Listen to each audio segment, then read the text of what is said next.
A cold evening breeze moved through the crowded street. People hurried past, holding shopping bags, checking their phones, and rushing home before the night grew darker. Among the noise of cars, footsteps, and voices, a boy sat quietly on the corner of the pavement. He looked small compared to the tall buildings around him. His clothes were old and worn, and his shoes had holes at the front. He did not call out to people.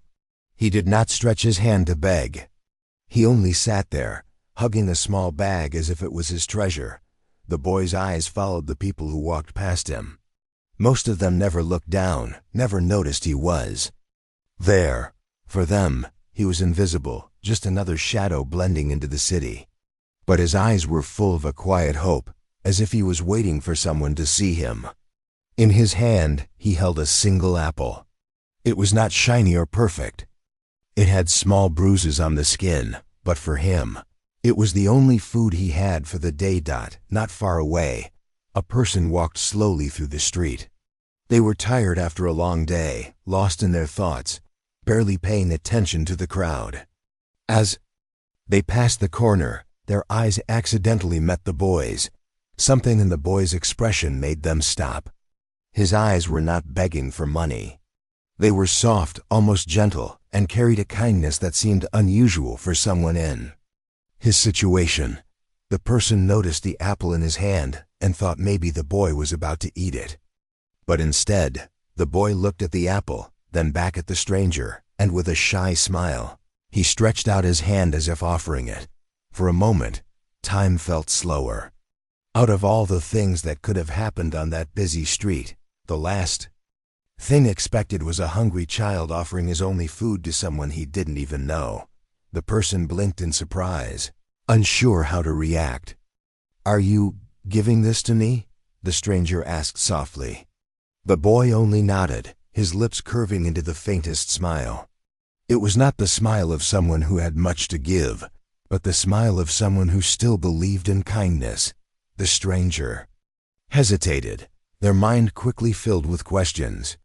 Why would a child who clearly looked like he needed food give away the only thing he had? Was it some kind of trick? Or maybe the boy was simply trying to survive in a different way. But as they looked closer, they saw no hidden intention in the boy's eyes. There was no demand for money, no sign of expecting anything in return. There was only honesty and a quiet willingness to share. Something inside the stranger's heart stirred. All day, they had been walking past expensive shops, restaurants filled with laughter, and people carrying more than they needed. Yet here was a boy, with nothing but an apple, choosing to give instead of take. The thought was almost too much to believe. The stranger sat down on the low edge of the pavement, lowering themselves to the boy's level. People around kept walking, some glancing quickly but soon turning their heads away. To them, it was strange to see someone stop and sit beside a homeless child. But for the stranger, it suddenly felt like the most natural thing to do. They looked at the apple again. The boy was still holding it out, his little fingers firm but gentle. "Why would you give me your apple?" the stranger finally asked. The boy shrugged, almost as if the answer was too simple to explain. After a pause, he whispered, "You look tired. Maybe you need it more." His voice was soft, almost lost in the noise of the street, but the words carried weight heavier than the city around them. The stranger felt their throat tighten. Tired?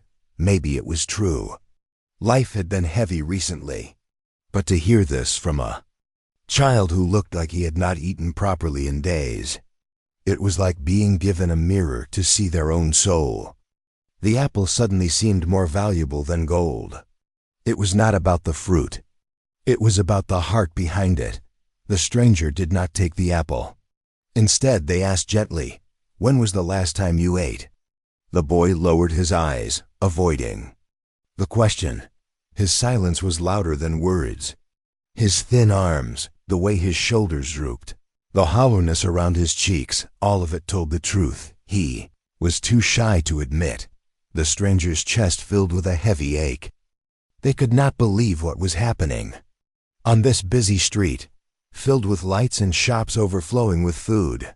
A child had not eaten in 2 days, yet he still tried to give away the little he had. The moment felt unreal, like a story people talk about but rarely witness. As the street continued its rush, with people moving like a river that never stopped, the stranger sat there quietly, trying to hold back emotions. They looked at the boy again, and this time, they didn't just see a homeless child. They saw courage. They saw kindness. They saw a reminder of something pure that the world had almost forgotten. In that single moment, the stranger knew their life was about to change. The boy's apple was not just an apple. It was a gift, a message, and perhaps the start of something that neither of them had expected. The stranger sat beside the boy, still holding back the surprise of what had just happened. The apple was still stretched toward them, but they couldn't bring themselves to take it. The thought of accepting food from a child who looked so thin, so weak, felt wrong. Instead, the stranger gently pushed the apple back toward him. "You keep it," they said softly. But the boy shook his head, his eyes serious. "You need it," the boy whispered again, his voice quiet but filled with a strange certainty. It was the kind of voice that made the stranger feel small, as if this child, despite his struggles, had seen through them in a way no one else had. For a moment, the stranger simply studied him. His cheeks were pale, his lips a little dry, and his hands trembled slightly as he held the apple out. The stranger realized then that this was not just about food. It was about kindness. The boy wanted to give, even though he had so little. Stranger's heart felt heavy. They leaned closer and asked gently, "When was the last time you ate?" The boy didn't answer right away. He lowered his eyes and played with the corner of his small bag. His silence spoke louder than any words. Finally, in a quiet tone, almost ashamed, he murmured, 2 days.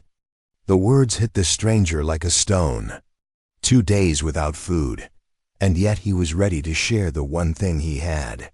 The stranger felt their chest tighten, guilt mixing with sadness. They thought about their own day, how they had eaten breakfast without thinking, how they had skipped lunch, not because they couldn't afford it, but because they were too busy. And now, here was a boy who hadn't eaten in 48 hours, still trying to give something away. The stranger cleared their throat, struggling to hold back emotion. They looked at the boy again. "Why?" they asked softly. "Why would you give me your apple if you're the one who hasn't eaten?" The boy raised his head slowly. His eyes, though tired, still carried a spark of innocence. "Because you looked tired," he said simply. "When I see people tired, I want them to feel better." Those words echoed in the stranger's mind. Simple, honest, pure, the kind of thought only a child's heart could carry. They realized then that this was not just a moment on a busy street. It was a lesson, a reminder of what humanity was supposed to be. The stranger felt they could not just leave things as they were. They stood up and held out their hand. "Come with me," they said. The boy hesitated, clutching his small bag tighter. He looked around nervously, as if unsure whether to trust or stay where he was. The stranger crouched down again and spoke softly. "I just want to buy you something to eat. That's all, nothing else." Slowly the boy nodded. He stood up, his movements careful, as though his body was weak from hunger. Together, they walked toward a small food shop nearby. People continued to rush past them, not noticing, not caring. But for the stranger, every step with the boy felt important. Inside the shop, the warm smell of bread and soup filled the air. The boy's eyes widened slightly, and he took in the sight of food lined across the counter. The stranger told him to order whatever he wanted. At first, he shook his head, whispering that one sandwich was enough. But the stranger insisted. "Order what makes you full," they said firmly. The boy's hands trembled as he pointed at a sandwich, a bowl of soup, and a small piece of cake. When the food arrived, he sat down and ate slowly, carefully, as if afraid the meal might disappear. Every bite seemed like treasure to him. He chewed slowly, closed his eyes for a moment, and whispered a quiet "thank you" after every few bites. The stranger sat across from him, watching in silence.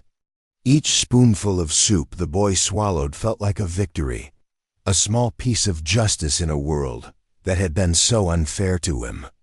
The stranger realized then that what mattered was not just the food, it was the dignity of being seen, being cared for. Even if only for one evening. As the boy finished the meal, he looked up with a smile. His face, though still tired, carried a warmth that had not been there before. "I didn't think anyone would stop today," he admitted quietly. "Most people just walk past." The stranger reached across the table and placed a hand gently over the boy's. "I'm sorry they did," they said. "But I'm here now." In that small shop, surrounded by the noise of dishes clinking and people talking, something silent but powerful grew between them. It was not pity. It was connection. Two lives from two very different worlds had crossed paths because of a single apple. The stranger knew then that they could not just walk away after this meal. Something deeper had begun, a responsibility, a bond, and perhaps even the start of change. The shop had grown quieter as the evening deepened. Most of the crowd had left, leaving behind the soft clatter of a few dishes and the smell of fresh bread lingering in the air.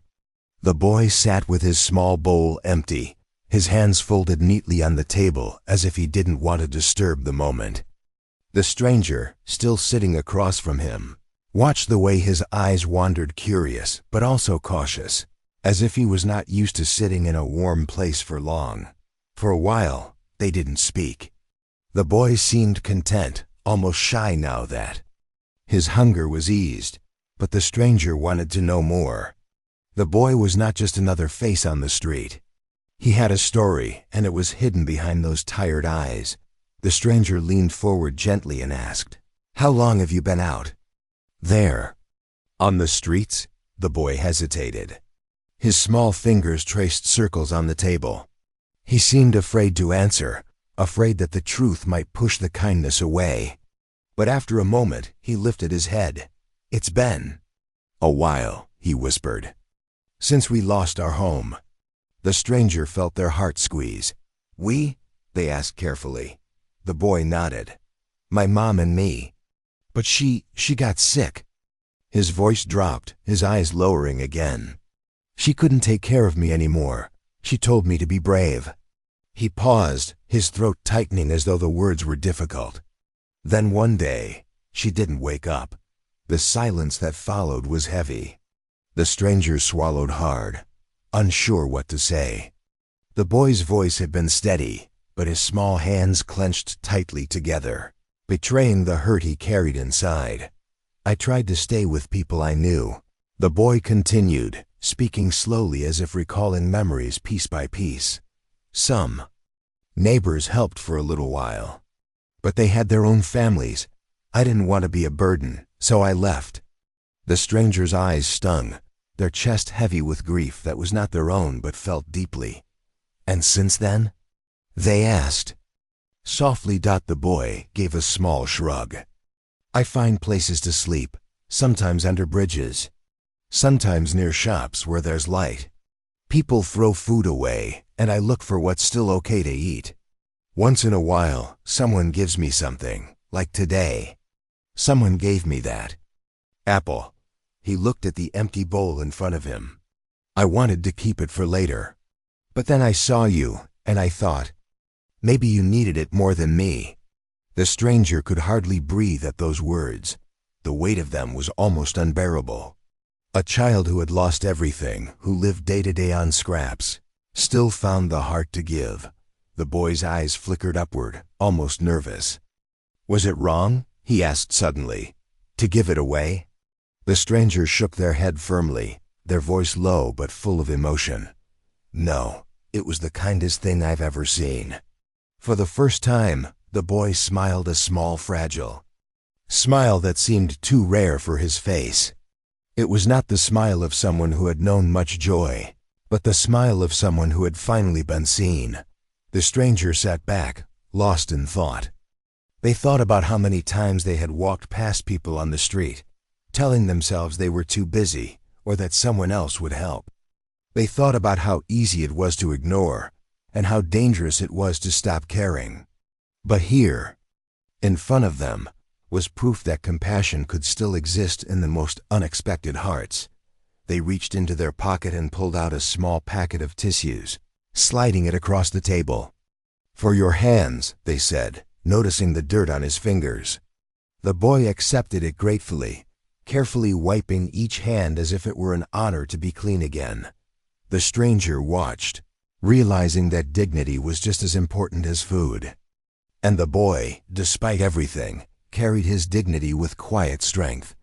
Finally, the stranger asked, "What do you dream about? If you could have anything?" The boy paused, holding the tissue in his lap. He didn't answer right away. His eyes moved to the window, where people were passing by in warm coats, carrying shopping bags, heading home to bright houses. "I don't think about big things," he admitted quietly. "Just a bed, a real bed, and not being hungry all the time. That would be enough." The simplicity of the answer broke the stranger's heart. While others dreamed of wealth, travel, or success, this boy's dream was only food and a safe place to rest. The stranger leaned forward again, voice steady. "You deserve more than just enough. You deserve to be safe. You deserve to be cared for." The boy looked at them, his eyes wide, as if unsure whether to believe those words. For too long, promises had been empty and kindness had been rare. But something in the stranger's tone made him sit a little taller, as though for a moment, hope was allowed to return. That the stranger knew this night was only the beginning. They couldn't walk away, not after hearing this. The boy's hidden struggle had been revealed, and with it, a responsibility had been placed in their hands. As they sat together in the small shop, the stranger made a silent vow. This boy would not have to face the streets alone again. The night air outside had turned colder by the time they left the shop. The boy pulled his thin jacket tighter around his small frame, while the stranger walked beside him in silence. The city seemed louder, now, cars rushing past, people laughing, neon signs glowing against the dark sky. Yet in the middle of all that noise, the stranger's thoughts were heavy and quiet. They had just learned pieces of a story that no child should have to live through. Hunger, loss, loneliness. Those words weren't just ideas anymore. They had faces now. The boy's face, his tired eyes, his soft voice, his fragile smile. The stranger knew that once you saw something like this, you couldn't unsee it. For a few steps, the stranger considered what most people would do. Buy a meal, share a kind word, maybe slip some coins into the boy's hand, and then walk away. It would be easy to say, "I did something good today," and go back to the comfort of their own home. But deep down, the stranger felt that walking away now would be the same as closing their eyes to everything they had just witnessed. The boy looked up, breaking the silence. "Thank you for the food," he said softly. His voice was careful, as though he wasn't used to saying those words. Gratitude for him was rare but always genuine. The stranger smiled faintly. "You're welcome, but it's not enough, is it?" The boy shrugged, glancing down at the pavement. "It's more than I had yesterday," he answered honestly. Words cut deeper than the stranger expected. More than yesterday. Was that what survival had become for him? Measuring each day by the smallest scraps of kindness? The stranger's steps slowed as their mind wrestled with the decision that had been quietly forming.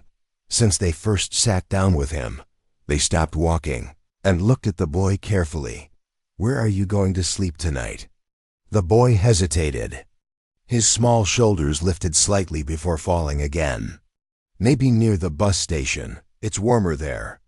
Sometimes the lights stay on, so it feels safer." The stranger's heart sank. A bus station floor. Cold cement for a bed. Fear as his blanket. How could a child call that safety? The choice pressed harder now.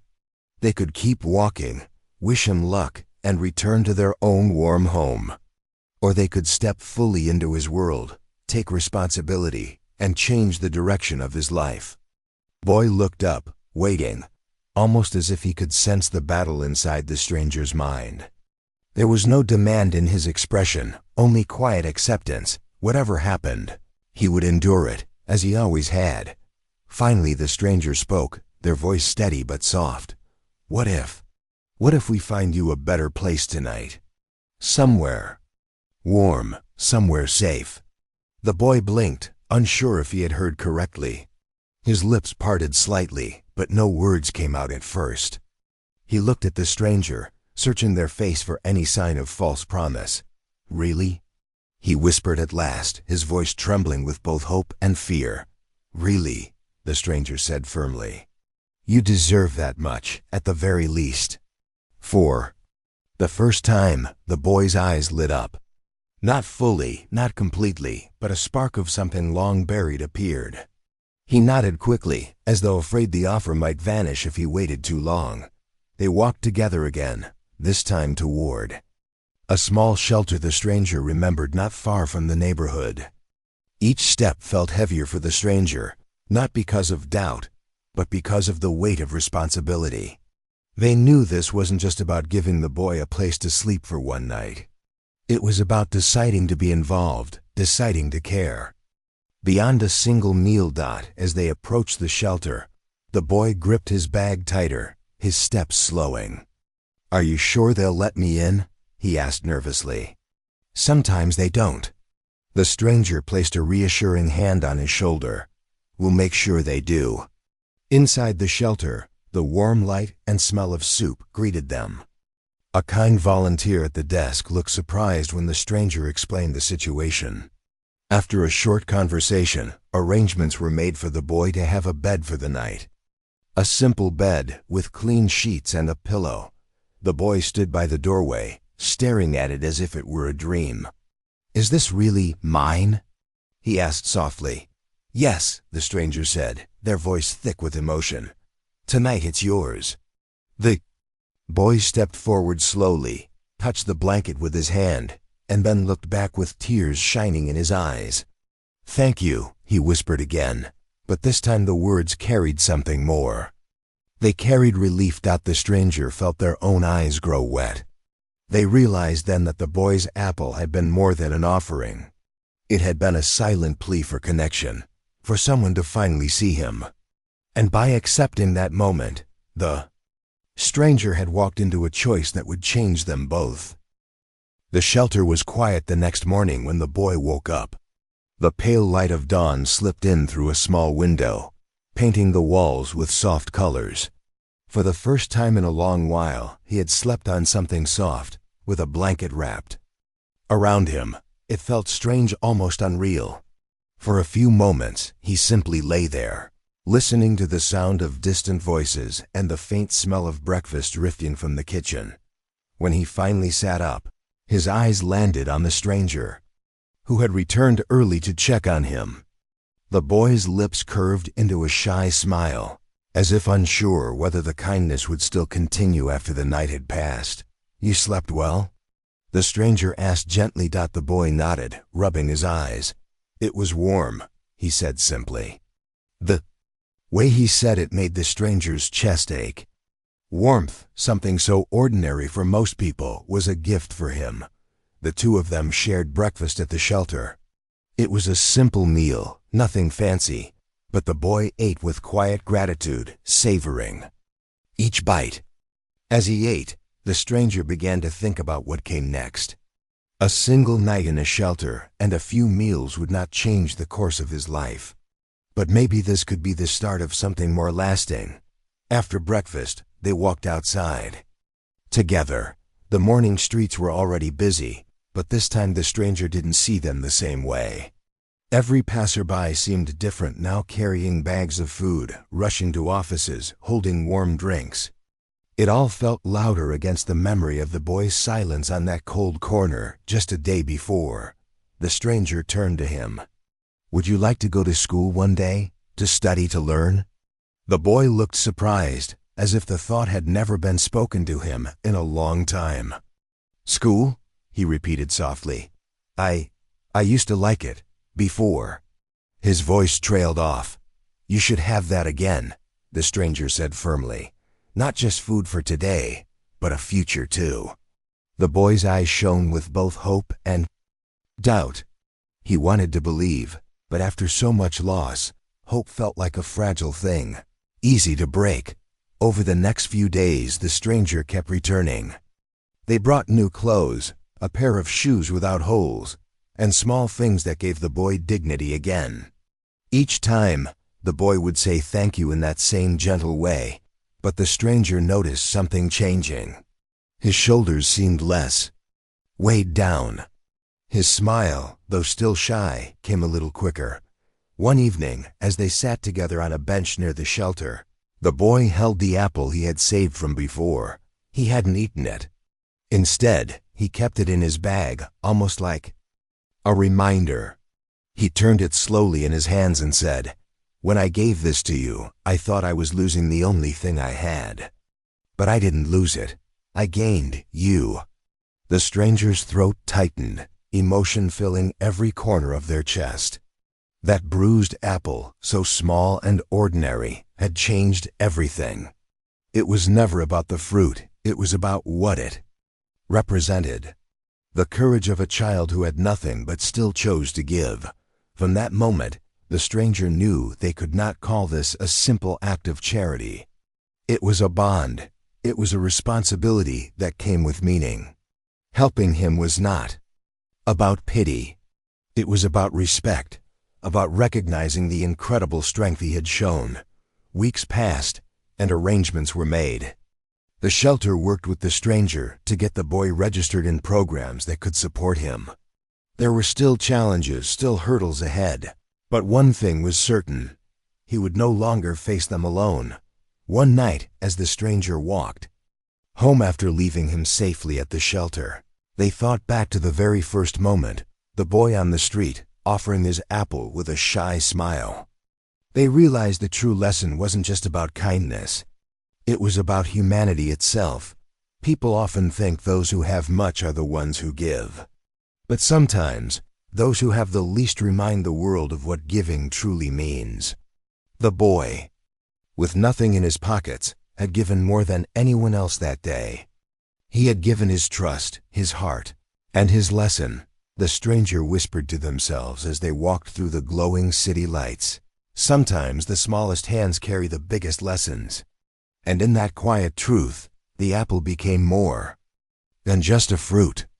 It became a symbol of compassion, of resilience, and of the unbreakable spirit of a boy who had nothing but still chose to give everything.